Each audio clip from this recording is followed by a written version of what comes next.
We are so grateful to have here today one of the foremost scholars and activists in the reparations movement in America, Nkechi Taifa. Ms. Taifa is a human rights attorney, long-standing activist, author, and motivational speaker. She currently serves as Advocacy Director for Criminal Justice for the Open Society Foundations and Open Society Policy Center, focusing on issues of sentencing reform, law enforcement reform, reentry, executive clemency, and racial justice. She also convenes the Justice Roundtable, a broad network of advocacy groups advancing federal criminal justice policy in Washington.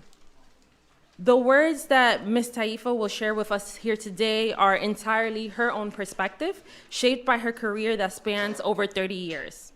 Ms. Taifa has a rich history specializing in the advancement of issues and projects which enrich the legal, educational, cultural, and financial health of the community.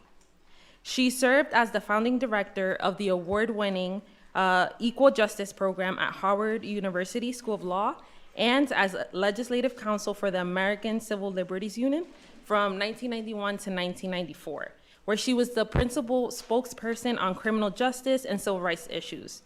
She was also the policy counsel for the Women's Legal Defense Fund from 1989 to 1991, staff attorney for the National Prison Project from 1984 to 1987, and office manager and network organizer for the Washington Office on Africa from 1980 to 1983.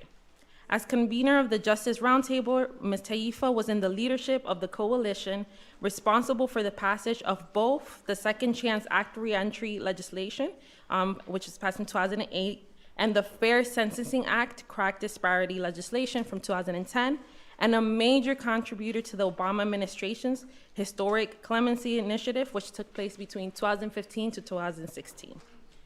Ms. Taifa currently serves on the legal advisory team of the legacy of the GU 272 Alliance, which you all heard about earlier today. She's also past president of the DC chapter of the National Conference of Black Lawyers and founding member and former co-chair of the Legislative Commission of the National Coalition of Blacks for Reparations in America. She is a commissioner on the National African American Reparations Commission and an advisor to the Institute of the Black World 21st Century. Her work to further the cause of reparations for Black Americans and her struggle to fight for justice and advance the civil rights movement is truly an inspiration to all of us. And we are so delighted to have and welcome Ms. Taifa here today to lay out the legal framework for the Black American claim for reparations. So let's please allow her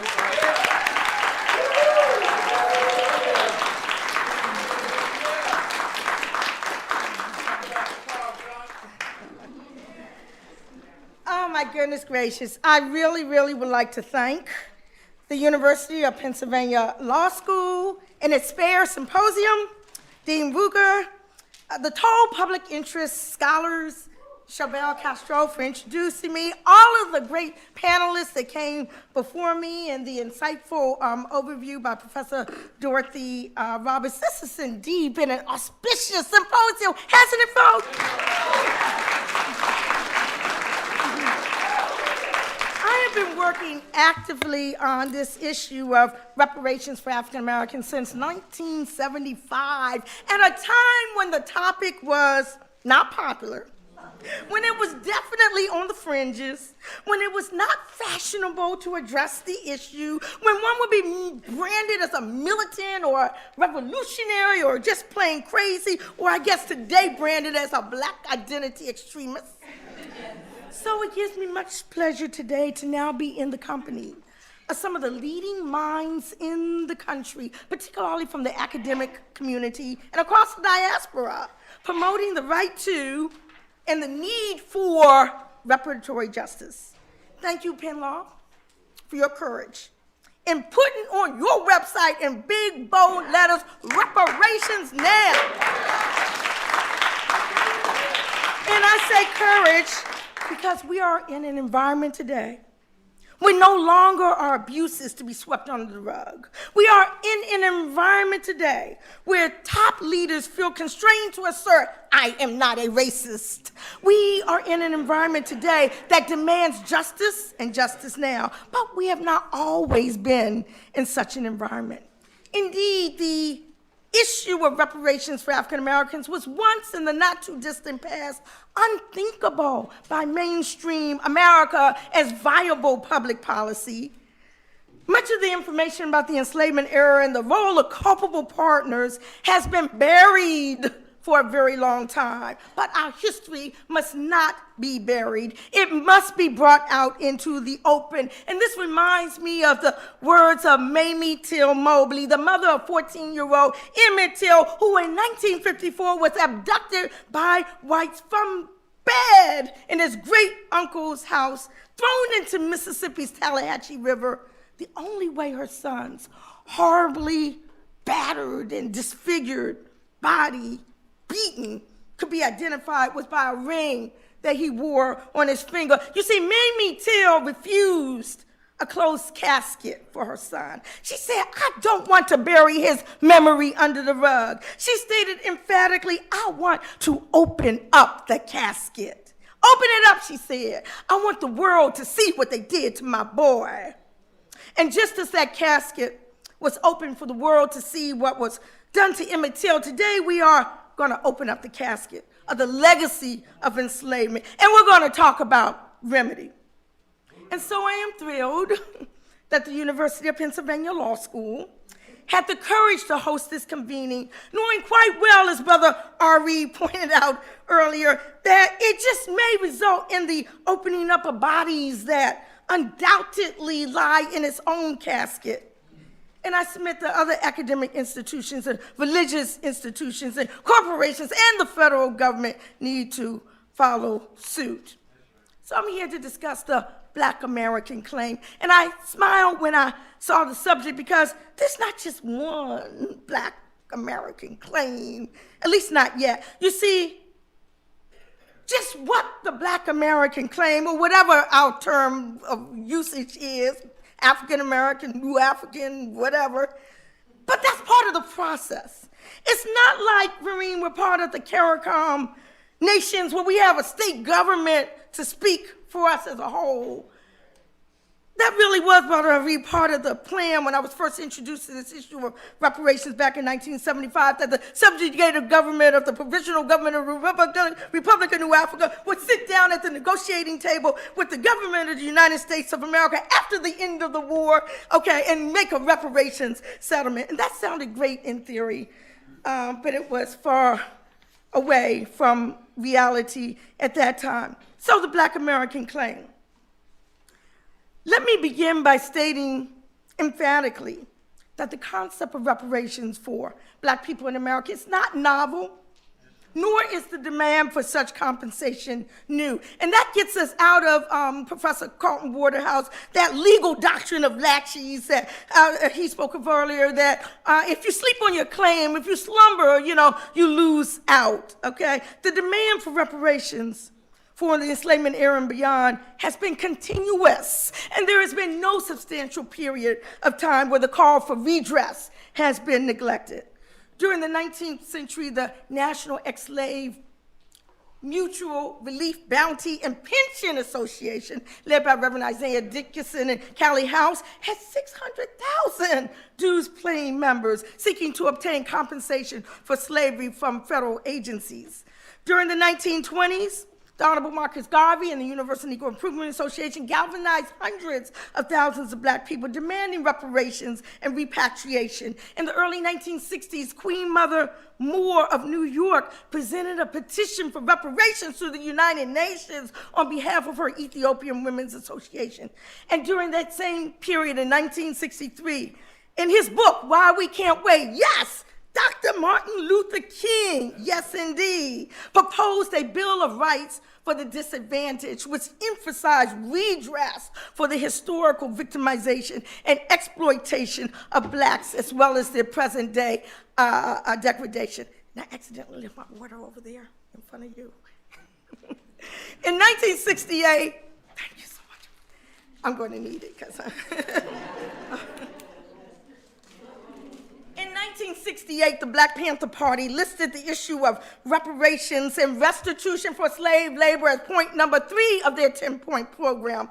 Also in 1968, the Republic of New Africa proclaimed in its Declaration of Independence, "We claim no rights from the United States of America other than those rights belonging to oppressed people wherever they be in the world, and these include the right to damages, reparations due us for the grievous injuries sustained by ourselves and our ancestors by reason of U.S. lawlessness." In April 1969, the Black Manifesto was adopted by the National Black Economic Development Conference. This manifesto, presented by civil rights activist James Forman, included a demand that white churches and synagogues pay $500 million in reparations to blacks in the U.S., touted as only the beginning of the amount owed. In the following month, Forman audaciously interrupted Sunday service at Riverside Church in New York, to announce the reparations demand from the Black Manifesto. And guess what? Several religious institutions did, in fact, respond with financial donations. Take note, Jesuits and others. In 1972, the National Black Political Convention in Gary, Indiana, adopted the Anti-Depression Program. Now, what was that? It was an act authorizing the payment of a sum of money in reparations for enslavement, a negotiating commission between representatives of the United States and the Republic of New Africa to determine kind, dates, and other details of paying reparations. The Nation of Islam's publications, Muhammad Speaks, and later the Final Call in the section, What We Want, What We Believe, has demanded that the United States exempt black people from all taxation as long as we are deprived of equal justice. And Minister Farrakhan's classic speech detailing the atrocities against black people in this country forever rings in my mind. He said, "What are black lives worth?" He demanded, add it up. Add it up. Add it up. The end of the 20th century brought renewed vigor to the call for reparations for people of African descent in the United States, with the founding of the National Coalition of Blacks for Reparations in America in Cobra. I know there's a lot of Cobra folk in there. Just give a shout out if you're out there in Cobra in the house, which at its founding brought several groups, several entities together: the Republic of New Africa, the Black Reparations Commission, the National Conference of Black Lawyers, among others, with the goal of building a mass-based movement for reparations in the United States. And since the founding of NCOBRA, the African American Call for Reparations has substantially moved forward, generating what I call the modern-day reparations movement. And along the same time frame as NCOBRA opening up that casket, we had the African National Reparations Organization and the reparations initiatives of the National Black United Front and the December 1st Movement and the Black Radical Congress, and today newer manifestations such as hashtag 40 acres and more, and of course, the young folk, the movement for Black lives.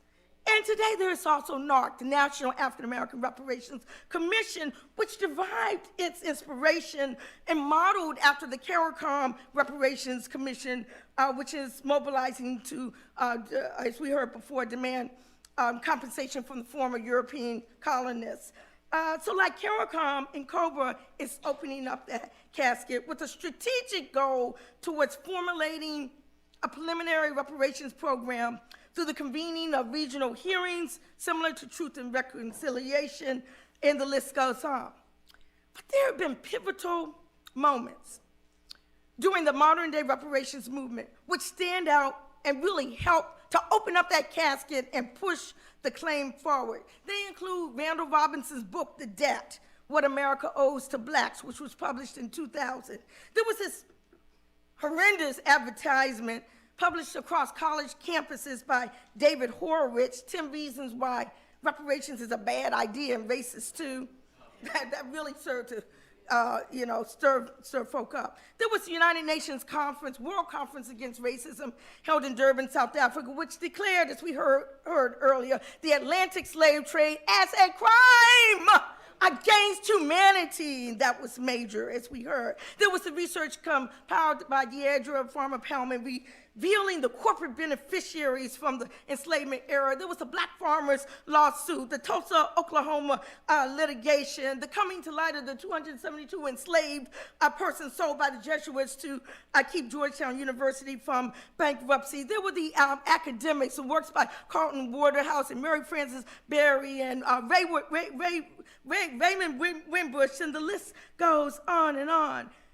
But one of the most recent manifestations to opening up that casket was Ta-Nehisi Coates' article in the Atlantic magazine, The Case for Reparations, which basically thrust the issue on living room coffee tables, that magazine sitting there. When you go to the doctor and to the dentist's office, it's sitting right in there. To the mainstream media, when I have people in my own office, young white millennials, coming up with a copy of the article.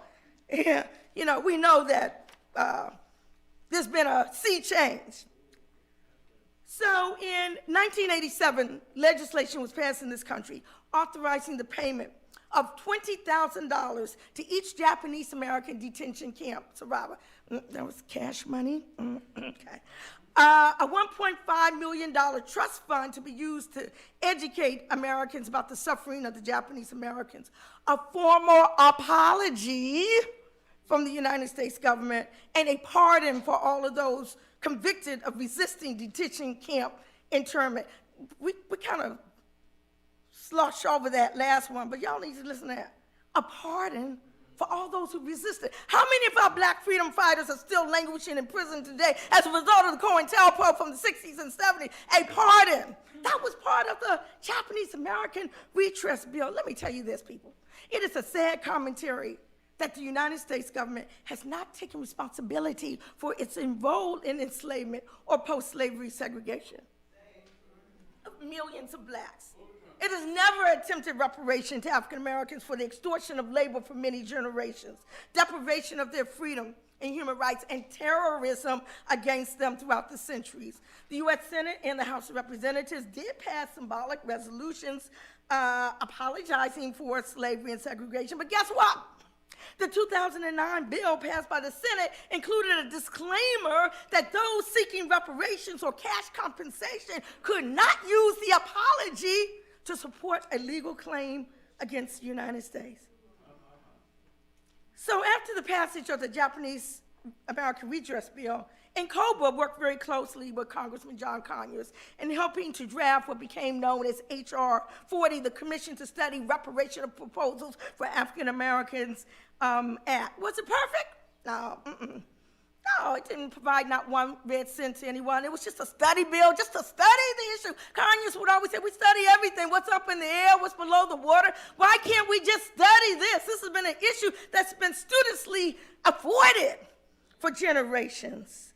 Okay, but it was strategic because it was the same strategy that was just recently at that time successful for the Japanese Americans. So year without fail, he introduced H.R. 40. It is that bill that's provided the cover and a mechanism to have a public policy conversation about this issue in the Congress of the United States. The issue of reparations for African Americans was once, in the not too distant past, unthinkable by mainstream America as viable public policy. But since the introduction of the original reparations study bill, NCOBRA has been very active in inspiring several state legislatures and scores of city councils across the country to pass reparations type legislation or H.R. 40 endorsement resolutions. And just to name a couple of them, examples: Louisiana House of Representatives, the California State Assembly, the city councils of Detroit, Cleveland, Dallas, Chicago, Philadelphia, Washington, D.C., Baltimore, and more. And again, largely as a result of mobilization initiated by NCOBRA during the 90s, numerous civil and human rights organizations, religious groups, professional organizations, civic groups, sororities, fraternities, labor unions, have also endorsed the call for reparations. We're talking about the NAACP, the National Baptist Convention, Delta Sigma Theta Sorority, Association of Black Psychologists, Psychiatrists, National Conference of Black Political Scientists, National Conference of Black Lawyers, National Bar Association, the International Association of Black Firefighters, the Detroit Board of Education, AFL-CIO, millions, not millions, please, well, that would be nice, hundreds, well, we need to get to that millions. And we heard earlier about the slavery disclosure ordinances, including 4 states, including 11 cities, including Philadelphia. And finally, also survivors of the torture we heard about by Chicago police received an unprecedented reparations package. Really, for this country, that was unprecedented, based on a reparations ordinance passed by the Chicago City Council in 2015. And then in Cobra, also under the leadership of Ajuayo Toro, masterminded a legal strategy that identifies specific categories of harm, of injury areas, peoplehood, education, health, criminal punishment, wealth, power, and the issue goes on. So now as you see, the issue over the years has been continuous and it has been studied enough. So in January, with the beginning of this Congress, the National African American Reparations Commission, NARC, under the leadership of Dr. Ron Daniels, and Cam Howard, the co-chair of NCOBRA, helped to develop for John Conyers an expanded H.R. 40 bill, which goes beyond the study for a commission to actually develop reparations proposals. Not just study, we've studied it ad infinitum. So I submit that in the context of Black people in America, the quest for reparations essentially constitutes 4 elements. Number 1, the formal acknowledgement of historical wrong and an official, unfettered apology for the dehumanization and atrocities of the enslavement era and beyond. And again, I say unfettered because remember that Senate apology bill? Okay, we will apologize, but you can't use our apology for your claim for reparations. The second element, the recognition that the injury has continued throughout the years and it still manifests today.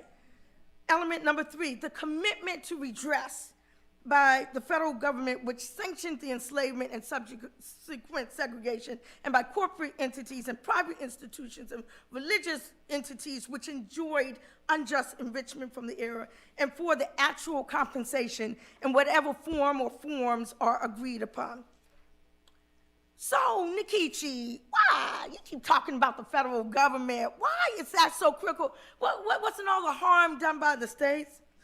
So you see, I learned from Brother Imari Obadeli that we must remember the origins of the Black nation in North America. We are the descendants of Africans kidnapped and transported to the United States with the explicit complicity of the United States government and every single arm of the United States lawmaking and law enforcing machinery, U.S. federal law, state law, high court decisions, lower court decisions, the dehumanization, the atrocities, the terrorism of our enslavement in the U.S. They were not isolated instances.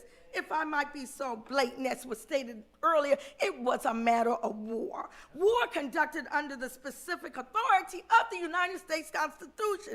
The kidnapping was a wrongful act for which our ancestors and we are as their heirs are entitled to damages. The enslavement was a wrongful act for which our ancestors and we as their heirs are entitled to damages. The stealing of our labor was a wrongful act, as was the genocide we are still suffering. We are entitled to damages, to reparations, to reparatory justice. The compensations we speak of are owed to us. So all this was sanctioned by the Constitution. U.S. Constitutional Article 1, Clause 1, Section 9, expressly guaranteed and sanctioned the continued importation of kidnapped African prisoners of war to every state that might desire us until the year 1808. That article also upheld the further dehumanization of the African by relegating our status to that of 3/5 of a white man. And most egregious, it was war conducted against the African on this soil under the authority of yet another constitutional provision, Article 4, Section 2, Clause 3, also known as the Fugitive Slave Provision, which mandated that no enslaved person, even if he or she had reached a free state, None of us were free. It was the duty, it was the obligation, it was the constitutional responsibility of every and any white man, woman, or child to track down the escaped African and deliver him or her up to the government. Oh yes, you know I'm not making this up. We need to open up that casket.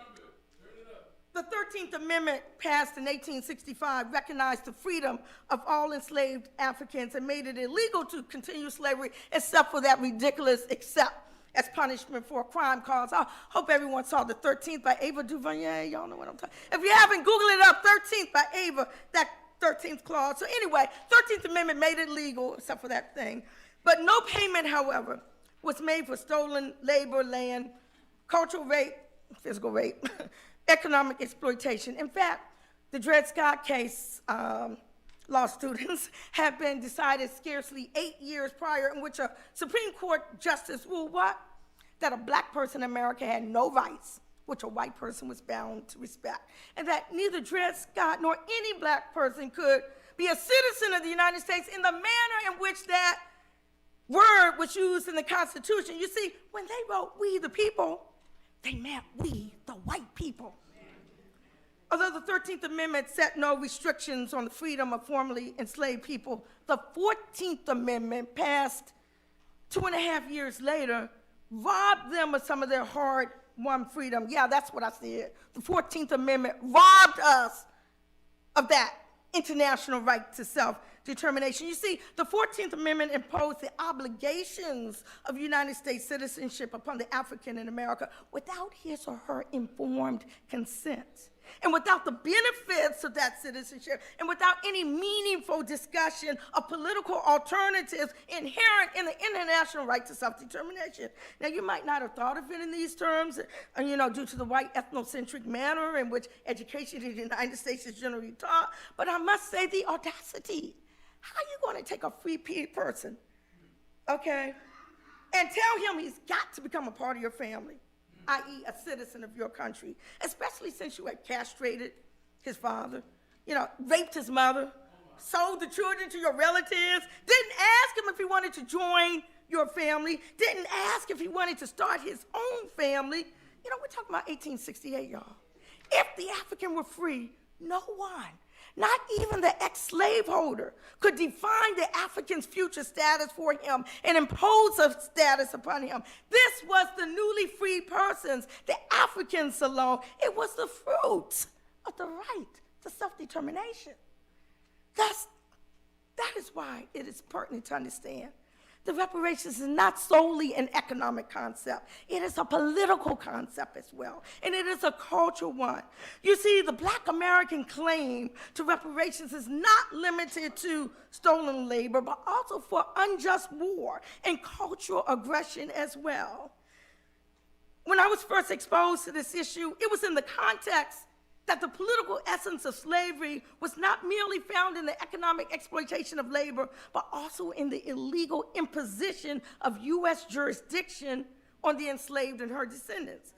It can never be overemphasized that Black people are on this soil as a result of warfare, supported by the United States and other nations, and are here as the result of a vicious colonization, cultural rape, economic exploitation under chattel and mental bondage and terror, and the full ramifications of this historical record must not be endlessly ignored. Open up that casket. This is why reparatory justice is so important. Every time we ran away, it didn't matter if we just walked away, tiptoed quietly in the night, Harriet Tubman. It didn't matter if we organized elaborate slave insurrections, Demarvisi. It didn't matter if we fled to Pennsylvania or New York. They were going to come after us, and with their armed forces and with their paddy rollers and with their militias and with their dogs. Why didn't it matter? Because the white folk had decided that they were going to live here. Wasn't going to be no 100 years of Palmares liberation, no Gangazumbi here. They vowed that they would not just let us just walk into the woods and swamps and develop our own, and they go back to France or England and Spain because it got too hot. This was not going to be their vacation spot. They had planned to stay, and so they chased us and they pursued us and they tracked us down, they beat us, they castrated us, they lynched us, and they sought to quell all forms of resistance. So, my brothers and sisters, when we see the video of the ruthless pursuit, chasing and blatant gunning down of Walter Scott in South Carolina like a runaway slave, when we see the gunning down of Michael Brown in Ferguson like a dog in the street, when we see Eric Garner in New York being choked to death and the countless others, all by those who have been sworn to uphold the law, we know that there is a connection between the U.S. criminal punishment system and the necessity for reparatory justice. When we hear about the water crisis in Flint, Michigan, and the impact of lead paint on black children in inner city communities, we know that there is a connection between the disparities in the healthcare system and the necessity for reparatory justice. When we see that black youth are selling drugs, we know that there's a connection between the lack of economic opportunity and the necessity for reparatory justice. When we see that prison beds are constructed based on the test scores of black boys in the 3rd grade, we know that there is a connection between the educational system and the necessity for reparatory justice. There is a connection between post-traumatic slavery syndrome and post-incarceration stress syndrome and the necessity for reparation justice. And when we see that little black girls prefer white dolls as pretty and smart over black dolls characterized as ugly and dumb, there is a need for reparatory justice. Open up that casket. The connections between the past and the present abound. And in the midst of the current Me Too movement, a group of sisters at a National African American Reparations Commission convening recently got together impromptu and issued the following statement, quote, "As attention is called today to the ugly reality of present-day sexual harassment, there must also be attention to the historical sexual violations of black women during the enslavement era and beyond. For well over 350 years, black women were viciously raped, savagely beaten, tortured, had fetuses cut out of their bellies, oftentimes by the perpetrator of sexual assault upon them. Women who resisted were terrorized, continuously defiled, disrespected, and lynchings were commonplace. Oftentimes, white women were complicit in condoning the sexual crimes of white men against black women, and oftentimes falsely accused black men of rape, leading to their murder and dismemberment. Just as we do not condone or take lightly present-day disclosures and accusations of sexual harassment against even the architect of H.R. 40. The unfettered crimes against women of African descent during the enslavement era and beyond that to date still await remedy must never be forgotten. And we must begin the process of national healing by acknowledging the historic harm of enslavement sanctioned by the federal government, which led to colossal and commonplace sexual violations against enslaved women. There is a connection, and each harm must be compensated. And it is past time that the role of the federal government be opened up and acknowledged. But there's more. I submit that the slavery that flourished in the United States and its legacy constituted an immoral and inhumane deprivation of the African's life, liberty, and cultural heritage. And this word has been thrown around a whole lot today, okay? But I'm gonna break it down because it does, in fact, constitute an act of genocide. It's defined under the International Convention on the Prevention and Punishment of the Crime of Genocide, which was ratified by the Senate in 1986 after 38 long years, and signed into law by President Reagan as the Genocide Convention Implementation Act. Now, I know some of y'all are saying, I know we've heard it all day, but we heard it in the context of the Native peoples, we heard it in the context of the islands and all of that, it's okay. But when we talk about genocide in the context of black people in this country, so, oh no, Nikisha, you've gone a little bit too far. You can ruminate on reparations, but genocide, don't go there, girl. But I must. Because we can no longer sweep it under the rug. We got to do what? Open up that casket. What is the international accepted definition of genocide? I'm just going to recite 3 of the elements. Number 1, killing members of the group.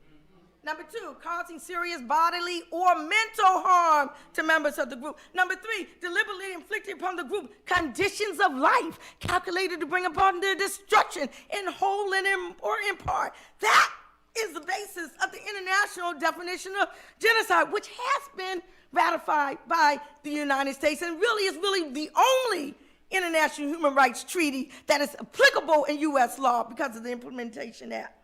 If you want to find out a little bit more about it, Google up American Constitution Society, Taifa, genocide, because I did do an article dealing with the criminal justice system and outlined each of those elements. But that's not all. Genocide is not the only actionable act.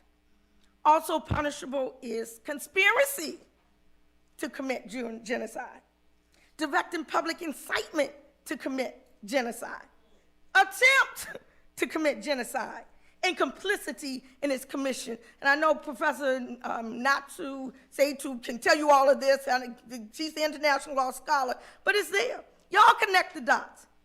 Not surprisingly, one of the reasons for the 38-year delay in Senate ratification of the treaty was the concern that Black people in America would use the treaty to their advantage. Oh yes, that concern was not without substance. In 1951, William Patterson, W.B. Du Bois, Mary Church Terrell, and 91 others submitted a petition to the United Nations for relief from a crime of the U.S. government against the Negro people, charging what? The United States with genocide. The physical killings of Black people, so well established as to be a matter of what we call under the law judicial notice, okay? The assaults, maiming, psychological terror, educational deprivations all fit within the category of imposing serious bodily or mental harm, and the list kind of goes on. But perhaps more devastating than the loss of Black life is the destruction wreaked by what Du Bois talked about, the tightening up of Black codes. This is in Black Reconstruction in America. He said they could own nothing. They could make no contracts. They could not control their children. They could hold no property. They could not hire out. They could not legally marry. They could not appeal from their masters. They could be punished at will. They could not testify in court. They could be imprisoned by their owners. And the criminal offense of assault and battery could not be committed on the person of a slave. The slave owed to his master and family a respect without bounds and an absolute obedience. And this authority could be transmitted to others. A slave could not sue his master, had no right of redemption, no right to education or religion. A promise made to a slave by his master had no force of validity. Children followed the condition of the mother. The slave had no access to the judiciary, could be condemned to death for striking a white person. The entire legal apparatus was used by those with the power to do so, to establish a legal tradition that sought to strip Blacks of all human dignity. Genocide. Don't be scared by it. It's international law, and it applies to us in this country as well. We are entitled to reparations. The compensations we speak of are owed to us. Let me be unquestionably clear. There is no statute of limitations on redressing human rights violations, thank you, Vereen.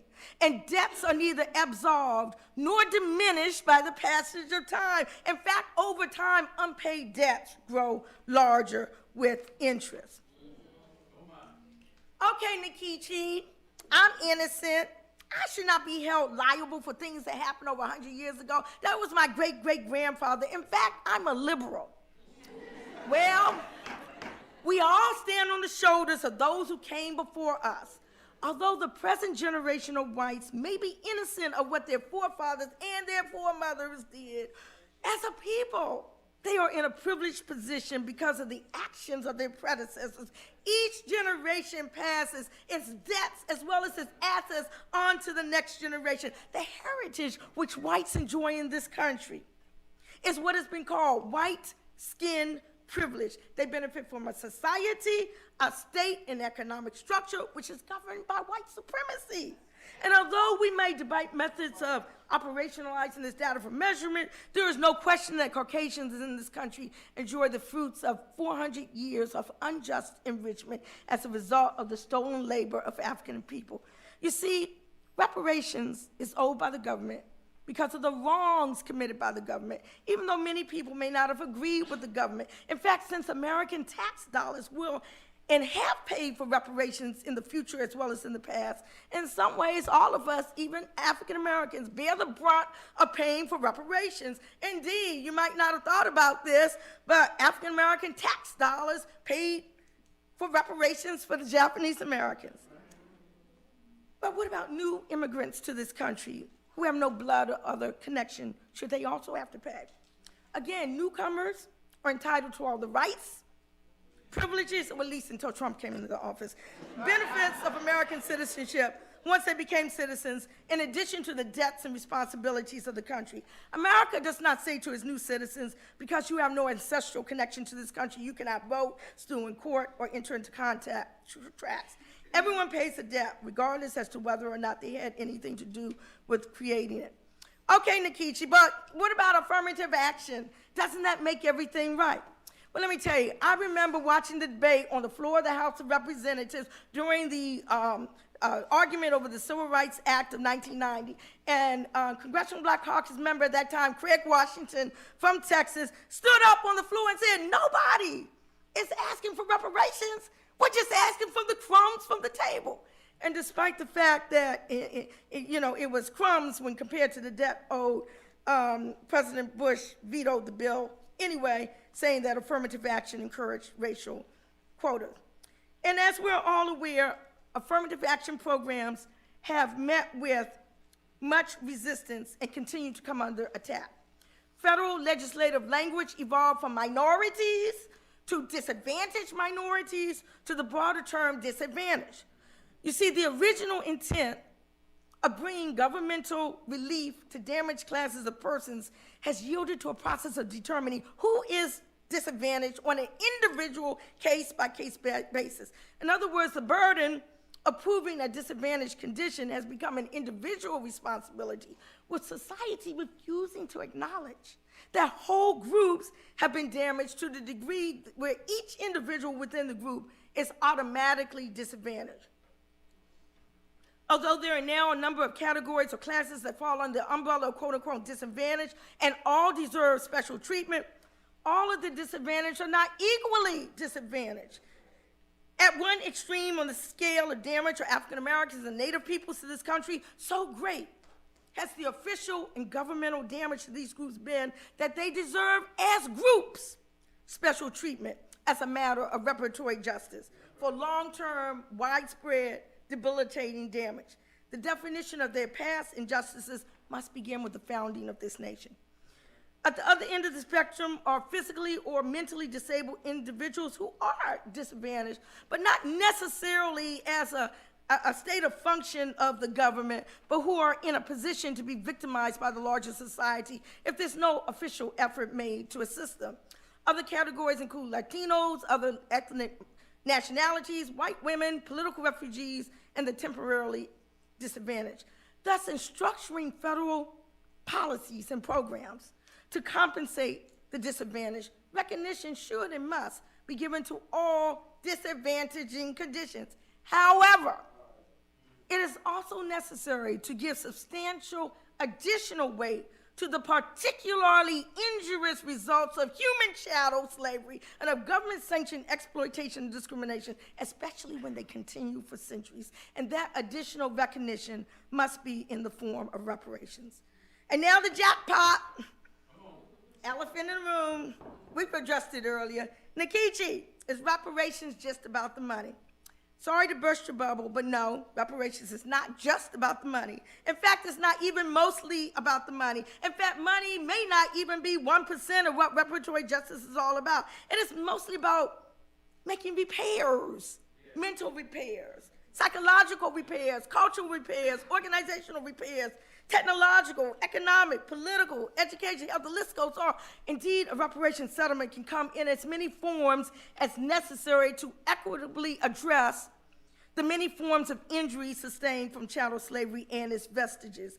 Some of these forms of reparations can include funds for scholarships and community development, creation of multimedia depictions of the history of African Americans, and textbooks for educational institutions that tell history from the African descendants' perspective, development of historical monuments and museums, return of artifacts and art to appropriate people or institutions, the exoneration of political prisoners, pardon to all those who resisted unjust laws and practices, and echoing the words of Professor Chinwe Yusu, author of The West and the Rest of Us.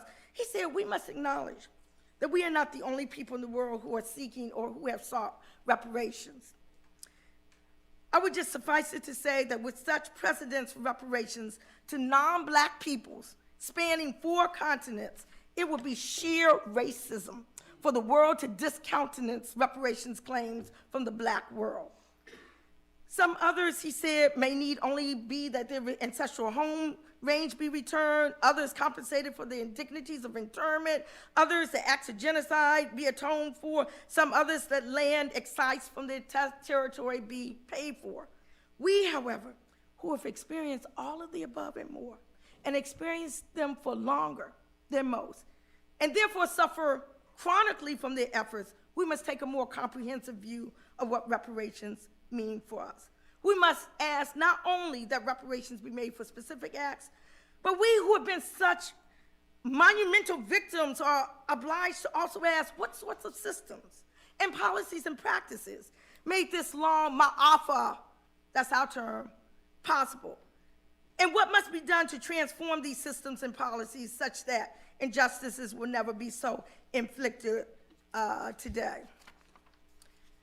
As Dorothy Lewis tells us, the debt, reparations debt, can be paid in as many ways as Africans can dream up and find acceptable to address the root ills of the community. But let's not get it twisted. Money cash payments are not out of the picture. They remain a valid part of any reparatory justice settlement. You might ask, well, shall Oprah or other wealthy people get a check? The answer is short, sweet, and simple, yes.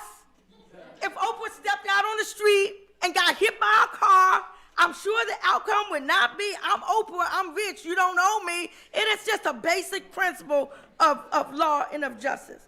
And then finally, it is critical that mobilization on this issue of reparatory justice not be limited to the victims of the enslavement. My white colleague, Katrina Brown, uncovered evidence that her ancestors were the largest slave trading family in U.S. history. She documented her roots, that they brought over 10,000 Africans to the Americas in chains in her Sundance acclaimed film, Traces of the Trade, a story from the deep north.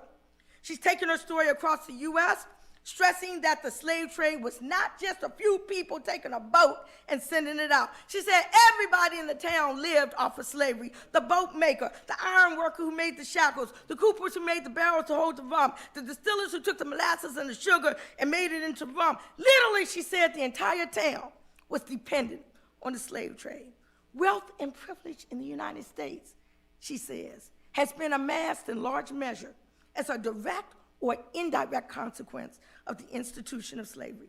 And as I bring this lecture to a close, I want to make sure that I've made it plain that the role that governments, corporations, industries, religious institutions, academic institutions, private estates, and other entities played in supporting the institution of slavery and subsequent discrimination directed against African descendants held as slaves in Western Hemisphere must not be closed in the casket. Their roles must be opened up, must be recognized, discussed, and redressed.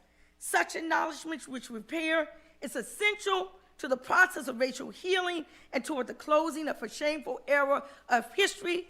And I'm going to end with this, channeling the spirits of our modern day reparations freedom fighters from this country, Queen Mother Moore, reparations Ray Jenkins, Brother Mario Badali, Chokwe Lumumba, Baba Hannibal, Afrik, Dorothy Lewis, Njeri Agahani, Kalanji, Olusegun, all of who consistently demanded reparations and elevated the claim. And in the words of Frederick Douglass, they are actualized, his quote, "If there is no struggle, there is no progress."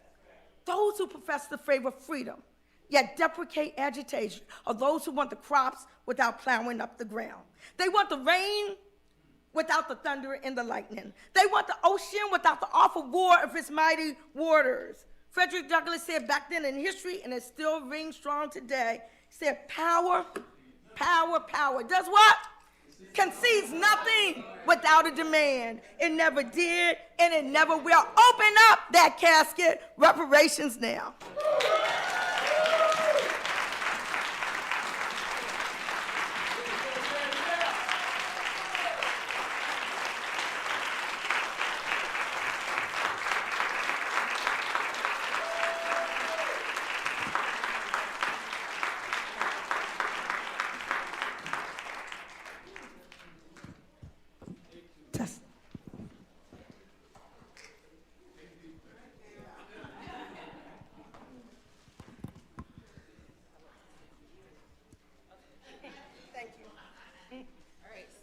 we're just gonna do, that was amazing. We're just gonna do a brief Q&A. So it might go a few minutes past 4 if that's fine. But we just have some questions that we wanted to ask. So one of the questions we received was, can you speak about the multi-generational consequences of the war against people of African ancestry, especially the mental health consequences, reduced life expectancy, reduced creativity and productivity, and the effect this has on the oppressors as well? Well, it has definitely been multi-generational. Thank you for that, because many people think that it just ended in the enslavement era. But the reason why the claim is still strong, because there is continuing injury down through today. No matter what system you're talking about, I think the question raised the health system, the economic system, the criminal punishment system. I don't think that there has been any area that really has not been touched by the trauma and the damage that has come from the enslavement era. Even just the cultural, educational history, I knew nothing about, and I heard Brother Gonzalez earlier, and I still can't even say the word of the name of your people. I mean, I'm just saying that's damage. That's damage. That's my brother. I don't know his history. You know what I'm saying? So all of that is part of that trauma that has gone down through generations, and it is a trauma that needs to be rectified today. Thank you for that.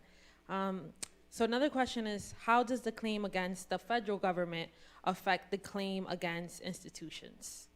Oh, well, again, it's not an either or. It's both and, okay? The role of institutions, of the federal government, of state governments, of religious institutions, of corporations, of private estates, because there's history in that too that can still be. The debt is owed from each of those entities, and that's why it is so important that we have some type of commission. Right now, it's the commission that that's part of HR 40, to look at all of that history, look at the role of each of these culpable parties, okay, many times acting interlocutory with each other, conspiratorially, and determine just what the remedy is going to be. And this determination is something that, again, was stated earlier, is not to come from the oppressing parties, but to come from the people who have been injured themselves. So we have 2 more questions. So the third one is, in your view, what do reparations in America look like for those who are owed them? For those who are owed them. Oh, what does well, again, there's been a process of articulation of that ever since I've been involved with the reparations movement. There are so many examples and representations as to just what reparations can look like. We heard one, which was a very novel one, earlier with the Chicago police torture case. I think the key thing is to recognize that, or even with the GU 272, if there is a payment of a debt owed in one particular area, that does not necessarily absolve it in other areas as well. This is a multifaceted issue, and it calls for a multifaceted solution. So the struggle continues on each and every front where the debt is due. And this is the final question. So what are the next steps to get reparations from the U.S. for slavery? What are the next steps we can take? Okay, well, I say the next steps are a continuation of the steps that have already been going on historically, and one of that is education about the claim. This is not something I learned about in school. I'm glad to hear that as part of the Chicago police torture ordinance, that part of that remedy is actually education in the schools of the damage and harm that was done by that police torture. Education is really key. NARC, the National African American Reparations Commission, is going around the country holding regional reparations convenings, listening and hearing from the people themselves, putting forth part of its 10-point program and seeking reflection from others as to just what that is. And COBRA, National Coalition of Blacks for Reparations in America, has a primer, HR 40 primer sees the time. I think it can be found on incobraonline.org. The National African American Reparations Commission, just a whole slew of information about reparations can be found on the Institute of the Black World 21st website, ibw21.org. So it's education, making sure that we know about what is happening, the precedents for reparations, that this is a legal and legitimate claim for Black people in this country, and also connecting with other reparation activists around the world. Many people don't realize we're going into the 3rd year of the International Decade for People of African Descent. Okay, but again, some people want to sweep the issue of reparations under the rug. What better vehicle is there other than an international UN acclaimed decade that specifically looks at issues dealing with African descendants? What better issue to look at other than reparations? So I think all of those are next steps. On that note, we're going to give her another round of applause. Thank you so much. Thank you. Thank you. Thank you to our amazing keynote speaker.